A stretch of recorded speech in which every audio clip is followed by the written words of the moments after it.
Have you ever heard of a saint who was discovered, celebrated, forgotten, and then rediscovered, capturing the hearts of popes and peasants alike? This is the incredible story of Saint Philomena, a young martyr whose powerful intercession has left a trail of miracles through the centuries. Her tale is a testament to faith, a mystery unearthed from the Roman catacombs, and a source of inspiration for millions.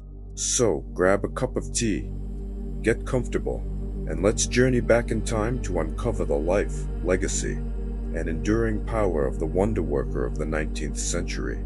Our story begins not in ancient Rome, but in the year 1802 in the dusty, silent catacombs of Priscilla on the Via Salaria in Rome. Excavators made a remarkable discovery. They unearthed a tomb sealed with 3 terracotta tiles. Etched onto these tiles were symbols: a lily for purity, a palm for martyrdom, an anchor for hope, and 2 arrows and a javelin, instruments of her suffering. The inscription read Pax Tecum Philomena, which means peace be with you, Philomena. The tiles were out of order, a common practice at the time, but the message was clear. Inside the tomb, they found the remains of a young girl, estimated to be around 13 or 14 years old. Alongside her bones was a small glass vial containing what was believed to be dried blood, a sign reserved for the tombs of martyrs. For years, these relics remained in a Vatican storeroom, their story waiting to be told. The next chapter of her story unfolds with a humble priest named Don Francesco di Lucia. In 1805, he was in Rome seeking relics for his new chapel in Magnano del Cardinale, a small town near Naples. He felt an inexplicable spiritual connection to the remains of this unknown martyr. After some persistence, he was granted permission to take the relics of Philomena back to his parish, and this is where things get truly extraordinary. The journey from Rome to Magnano was filled with miraculous events. The wagon carrying the relics became inexplicably heavy, and strange healings were reported among those who came into contact with them. When the relics finally arrived in Magnano on August 10, 1805, the town's church bells began to ring on their own. The miracles had begun. Soon, Magnano del Cardinale became a major pilgrimage site. People flocked from all over, seeking the intercession of this young, powerful saint. The sick were healed, the despairing found hope, and countless prayers were answered. The stories of these miracles spread like wildfire across Europe. But who was Philomena? Since no historical records of her life existed, her story was revealed through a private revelation to a Dominican nun in Naples, Sister Maria Luisa di Gesù. In 1833, according to this revelation, Philomena was a Greek princess in the 4th century. Her father was a king who, along with his wife, had converted to Christianity in their desire for a child. Philomena was the answer to their prayers. When Philomena was 13, her father took his family to Rome to seek peace with the Emperor Diocletian, who was threatening to wage war on their kingdom. The emperor was so taken by Philomena's beauty that he offered to make her his empress. When she refused, explaining that she had already vowed her virginity to Jesus Christ, Diocletian's admiration turned to fury. He subjected her to a series of brutal tortures. First, she was scourged, but angels came and healed her wounds with a heavenly balm. Then she was tied to an anchor and thrown into the Tiber River, but just as she was about to drown, angels severed the rope and carried her safely back to the riverbank, completely dry.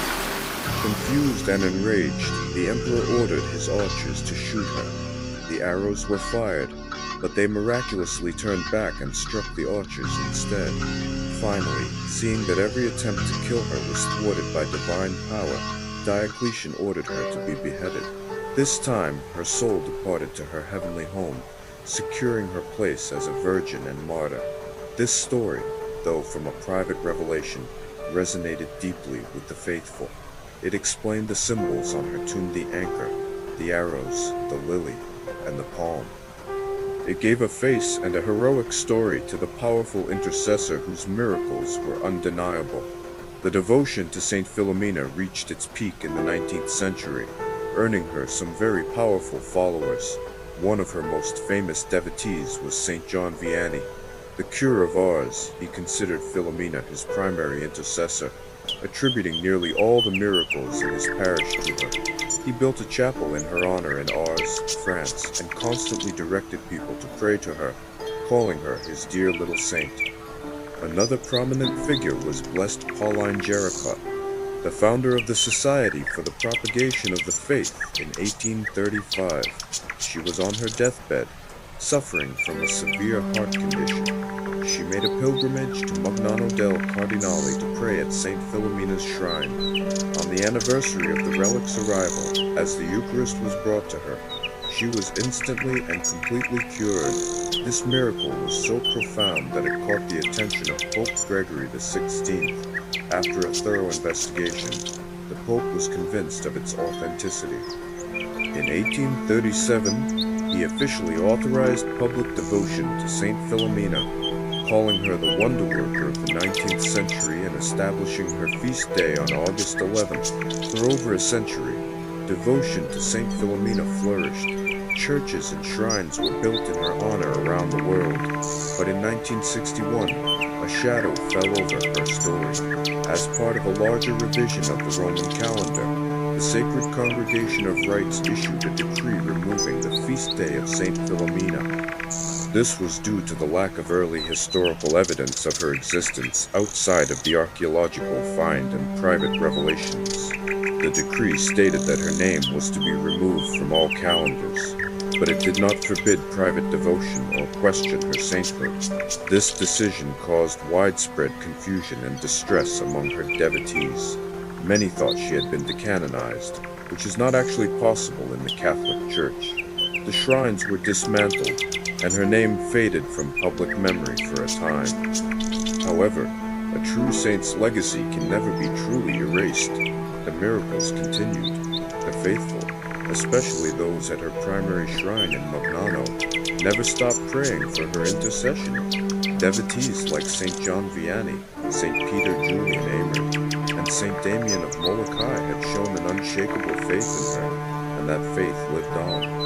In recent decades, there has been a powerful resurgence in devotion to Saint Philomena. The facts remain. A martyr's tomb was found, and countless, well-documented miracles have occurred through her intercession, including one that led to her official liturgical cultus being approved by a pope. She is a saint of the people, whose power is proven not by ancient documents, but by the ongoing, tangible evidence of answered prayers. Today, the sanctuary of St. Philomena in Magnano del Cardinale is once again a thriving center of pilgrimage. People from all over the world come to venerate her sacred relics and seek her powerful help. She is the patron saint of infants, babies, and youth, and many turn to her for help in desperate or impossible situations. The story of Saint Philomena is a powerful reminder that faith doesn't always rely on historical documents. It's about a personal relationship with God and His saints. She is a hidden gem of the Church, a powerful friend in heaven waiting to help us. Her life, whether told through revelation or understood through the symbols of her martyrdom, is a testament to courage, purity, and unwavering love for Christ. So if you are ever facing a challenge that seems impossible, remember the story of this young girl. A saint whose power was so great it couldn't be contained in a tomb, couldn't be silenced by confusion, and continues to work wonders for those who call upon her name with faith. Saint Philomena, pray for us. Thank you so much for joining me on this journey into the life of Saint Philomena. If you found this story inspiring, please give this video a thumbs up and share it with someone who might need to hear it. Do not forget to subscribe and click the notification bell so you will not miss our next exploration into the lives of the saints. We would love to hear your thoughts or any experiences you have with Saint Philomena in the comments below. Until next time, stay blessed.